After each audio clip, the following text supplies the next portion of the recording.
Hi guys, been a busy week this week. I'm actually just on the National Training and Skillnet Biofarming Conference. It's on all week this week, and there's some just absolutely amazing speakers at it. There's Gabe Brown, Greg Judy, Richard Perkins, Alan Savory, Dr. Christina Jones, and then there's a lot of national speakers here in Ireland, really good people like Jim Cronin, Klaus, and it's just going to be really exciting evenings all week for me, loads of learning. So I'm tuning into that, and I'm just when I'm in between speakers here, I'm putting together a video as well. So being a busy enough week on the farm, really winterised and everything, but we're just moved into that winter mode now, which is really good, and gives me a bit more time to be planning, because it's kind of my favourite part of the farming, to be honest. Planning, I suppose it's maybe what I get a kick out of, is planning all this in my head, and then over the next year then seeing that all unfold.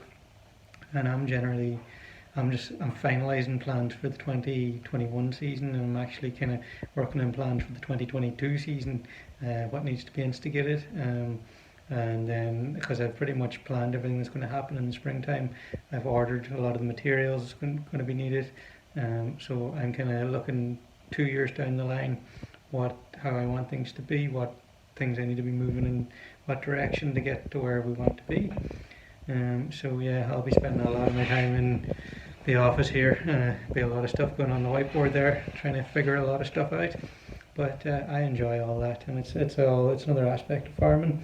Maybe that's normally not prioritised, but for me it's kind of my favourite part of farming, is the planning and making everything work theoretically, and then going out to the field and seeing how things don't work always as you plan them. But that's all the fun of it, really. So just put together a kind of a mishmash of what was up to this week, and I hope you enjoy watching it. Just after bedding in the birds here, it's typically on a Wednesday or Thursday every week I bed them, and that keeps them pretty sweet for the week. I had a busy week, got our turkeys processed, that went really well. The birds were beautiful birds. I'll give you a look at that in a minute. I have them in the freezers currently, chilling down, and now I've got my morning workout done. I got to collect the eggs and go get some breakfast. I'm just out here checking up on the fruit trees, and we've had a massive storm last weekend, so most of them now have shed their leaves. They seem to have done very well. I've just put in my order for a ton of berry bushes and more fruit trees to finish off the tree lanes, so going to be another busy spring planting them in, but hopefully we'll get our tree lanes filled out with berry bushes. We're putting in black currant, red currant, white currant, gooseberry, joshua berry, honeyberry, so loads of cool berries going in, and they're going to go in right beside our fruit trees, and hopefully we'll document that in spring. Just trying to get around into the better light here. You can see behind me I have a few culverts that I got to put in just to make passing through the tree lanes a bit easier. There's a few dips where the water is draining away, and I don't want to block them up, so I'm going to put in some culverts. I lined them up when the machine was here, but it was just too wet to bring the stone out onto the field, so if we get any kind of frosty weather or we get a dry spell in spring, I'll bring out some stone and fill in those culverts.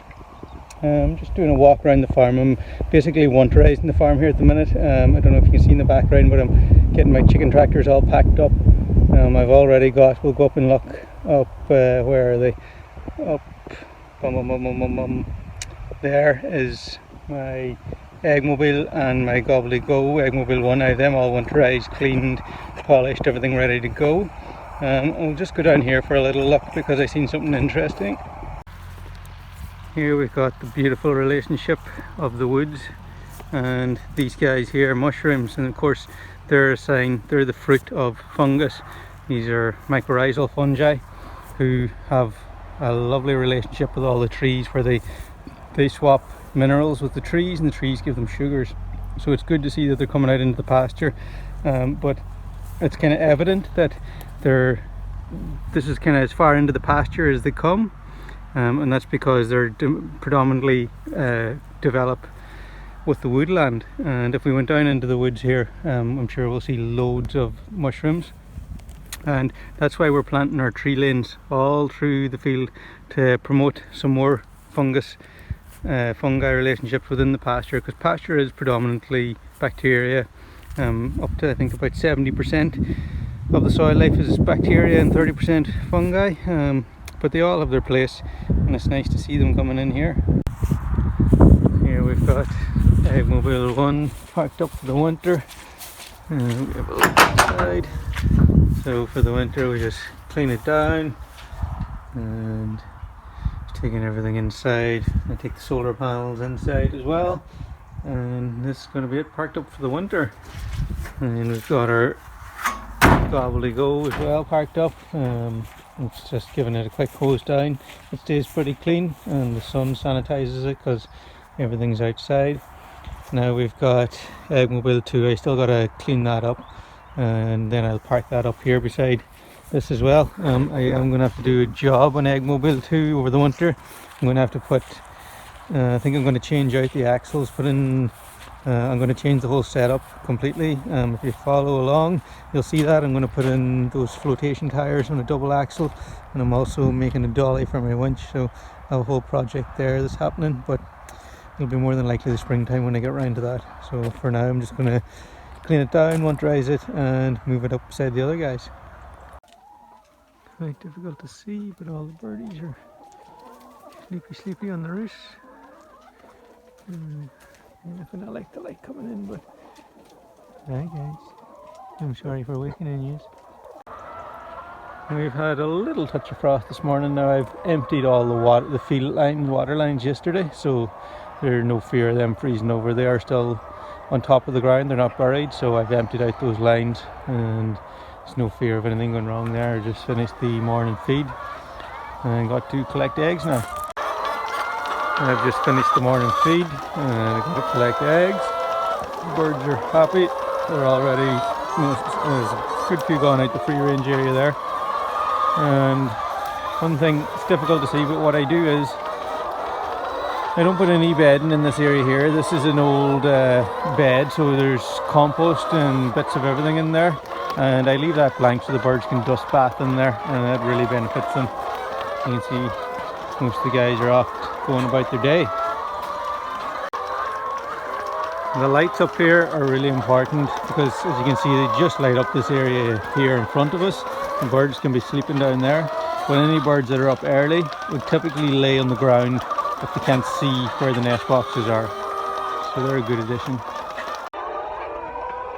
Morning times are pretty straightforward now. I come in, birds are now fed, I clean the waters, check the oyster grit, and then collect the eggs out of the nest boxes, do a walk around, and the birds are normally open and let outside. It's 8 o'clock now, the door opens, and I normally go outside and walk around the free range area and see is there any issues or anything out there that needs to be addressed. And then that's pretty much my morning chores done. I go back and fill the feed for the next feed, the afternoon feed, and go and get breakfast. It's Sunday evening, I'm just up here checking the birds, and I see my nieces must have been here because I see baby still in the pram keeping an eye on the birds. Good job, baby. It's great to have kids around the farm. I really love having all my nieces and nephews on the farm. It's great that they can grow up and they really understand how food is produced in the cycle of life. And you know, I wish I had something like this when I was a kid.